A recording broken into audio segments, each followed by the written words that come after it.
Hello all, ఈ వీడియోలో అన్నా హ్యాథ్వే నటించిన ది ఎండ్ ఆఫ్ ఓక్ స్ట్రీట్ మూవీ రివ్యూ అయితే తెలుసుకుందాం. జస్ట్ ఇప్పుడు రూమ్కి అయితే వచ్చా, షో కంప్లీట్ చేసుకుని చాలా త్వరగా రివ్యూ పెట్టేస్తున్నాం ఏంటని అడుకోవద్దు, ఎందుకంటే మూవీ రన్ టైం చాలా తక్కువ, 1 hour 39 minutes మాత్రమే.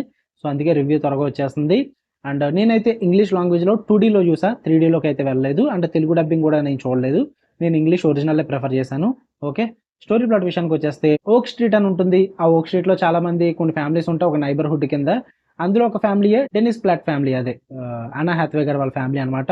ఒకరోజు నైట్ అన్ఎక్స్పెక్టెడ్లీ ఆ నైబర్హుడ్ మొత్తం కూడా డైనోసార్స్తో నిండిపోద్ది భయ్య, నైట్కి నైటే. దాని తర్వాత ఏం జరిగింది, అసలు అక్కడ డైనోసార్స్ ఎందుకు వచ్చాయి, మరి ప్లాట్ ఫ్యామిలీ ఏం చేశారు, ఓక్ స్ట్రీట్ లో ఏం జరిగింది, వీటి చుట్టూ నడుస్తుంది ఈ ఎండ్ ఆఫ్ ఓక్ స్ట్రీట్ అనే మూవీ. ఇక ఓవరాల్ గా నాకు ఎలా అనిపించింది అంటే, డీసెంట్ వాచ్ భయ్య. మీకు కనుక నాలాగే తేటుండి హాలీవుడ్ మూవీస్ థియేటర్లోనే చూస్తాం అనుకుంటే టైం పాస్ అయిపోద్ది, ఎంటర్టైన్మెంట్ అయితే వర్కౌట్ అవుతుంది మీకు. సో ట్రై చేయొచ్చు మీరు థియేటర్లో. లేదు నాకు అంత థియేటర్ లేదనుకుంటే మీ ఇష్టం మరి, ఎందుకంటే రన్ టైం మరీ ఎక్కువ కాదు. సో 1 hour 39 minutes క్రిస్పీగానే ఉంటుంది. నాకైతే డీసెంట్ వాచ్ అనిపించింది. అంటే ఓవరాల్గా మూవీ మొత్తంలో మీకు చెప్పుకోదగ్గ మూమెంట్స్ అంటే ఒక 4 ఉంటాయి అంతే. ఫస్ట్లో ఒక మూమెంట్ ఉంటుంది, సెకండ్ హాఫ్లోనూ మొత్తం 3 మూమెంట్స్ ఉంటాయి అనమాట. ఉన్నదంతా కూడా మీకు సెటప్కి టైం తీసుకుంటారు, starting half of the movie అంతా కూడా. సో ఈ 4 మూమెంట్స్ నేను ఎక్స్పీరియన్స్ అవుతాను థియేటర్లో అనుకుంటే మీరు ఎంచక్కడికి వెళ్ళొచ్చు, మీ ఇష్టం, మీ ఓపిక అది. ట్యూస్డేస్ ఎలాగో ఆఫర్స్ ఉంటాయి కాబట్టి పీవీఆర్స్లో గట్రా 105 రూపీస్, 108 రూపీస్ ఎంతో. సో ట్రై చేద్దాం అనుకుంటే అప్పుడు కూడా ట్రై చేయొచ్చు, మీకు ఆప్షన్ ఉంటుంది. బట్ థియేటర్లో ఇట్స్ ఒక ఎంటర్టైన్ అయితే అయిపోతారు. పాజిటివ్ విషయానికి వచ్చేస్తే ఫస్ట్ ఆఫ్ ఆల్ కాన్సెప్ట్ బాగా అనిపించింది.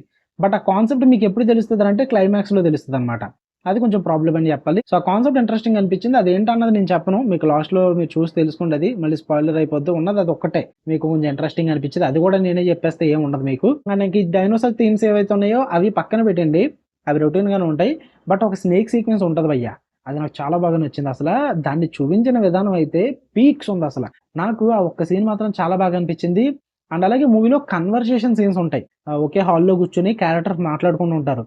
అక్కడ కెమెరా యాంగిల్ సెట్ చేస్తారు భయ్య, దాన్ని ఏదో అంటారు, ఫోర్ గ్రౌండ్ క్యారెక్టర్ ముందు పెట్టి సంథింగ్ ఏదో అంటారు దాన్ని, డైరెక్షనల్ చేంజ్ ఏదో. ఆ కెమెరా యాంగిల్స్ చాలా బాగా అనిపించింది నాకు, కన్వర్సేషన్స్ లో బాగా వర్కౌట్ అయింది, నాకు ఇంట్రెస్టింగ్ అనిపించింది.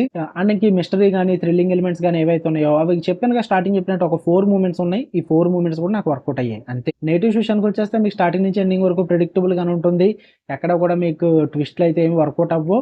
ఇంకా క్లైమాక్స్లో వచ్చే ట్విస్ట్ కూడా మీకు ఓకే, ఇంతకుమించి ఇంకేం చేస్తారు అన్నట్టు అనిపిస్తుంది, అంతకుమించి అయితే ఎక్స్పెక్ట్ చేయొద్దు.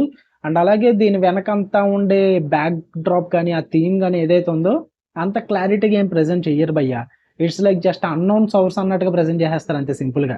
సో మీరు ఎక్కువ ఎక్స్పెక్ట్ చేయొద్దు ఇది అంతా ఎందుకు జరుగుతుంది, దానికంటే ఒక పెద్ద థియరీ ఉంది, పెద్ద బ్యాక్ స్టోరీ పెడతారని అయితే ఎక్స్పెక్ట్ చేయొద్దు. సింపుల్గా తేల్చేస్తారు, జస్ట్ అలా చిటికలో తేల్చేస్తారు అన్నమాట. సో ఎక్కువ ఎక్స్పెక్ట్ చేయొద్దు. అండ్ అలాగే మీకు డైనోసార్స్తో పెద్ద పెద్ద హెవీ మూమెంట్స్ కావాలనుకుంటే ఏమీ ఉండవు, చాలా సింపుల్ మూమెంట్స్ ఉంటాయి. చెప్తున్నాను, ఈ 4 మూమెంట్స్లో 2 మూమెంట్స్ డైనోసార్సే. సో దాన్ని బట్టి అర్థం చేసుకుంటే ఆ 2 మూమెంట్స్ ఉంటాయి డైనోసార్స్, ఇంతకుమించి అయితే ఏం ఎక్స్పెక్ట్ చేయొద్దు. జస్ట్ ర్యాండమ్గా టైం పాస్కి వెళ్ళి చూద్దాం అనుకుంటే చూడండి, లేదంటే లేదు. ఫ్యామిలీ వాచబుల్ అంటే ఇబ్బంది పడతారు కొంచెం. అంటే ఇట్స్ నాట్ లైక్ న్యూడిటీ అలాంటిది ఏం కాదు, వైలెన్స్ ఉంటుంది. అండ్ అలాగే ఒక 2 సీక్వెన్సెస్ ఉంటాయి, అవి కొంచెం ఇబ్బంది పడతారు చూడడానికి. సో బెటర్ నార్మల్గా వెళ్ళిపోండి. లేదు మెచ్యూర్ ఆడియన్సే పర్లేదు, కొంచెం అడల్ట్ కంటెంట్, న్యూడిటీ కాకుండా వేరే అడల్ట్ కంటెంట్ మేము హ్యాండిల్ చేయగలం అనుకుంటే you can watch it with family. Okay, మీ దగ్గర అమౌంట్ ఉంటే, మీ దగ్గర టైం ఉంటే ఖచ్చితంగా మీరు వెళ్ళండి థియేటర్కి, మీరు తెలుసుకోండి మీ ఒపీనియన్ ఏంటో. నా ఒపీనియన్ మీద డిసైడ్ అవ్వద్దు. అండ్ అలాగే morning Viswanath and sons review పెట్టా, అండ్ అలాగే నేను నైట్ అగదా రివ్యూ కూడా పెట్టా.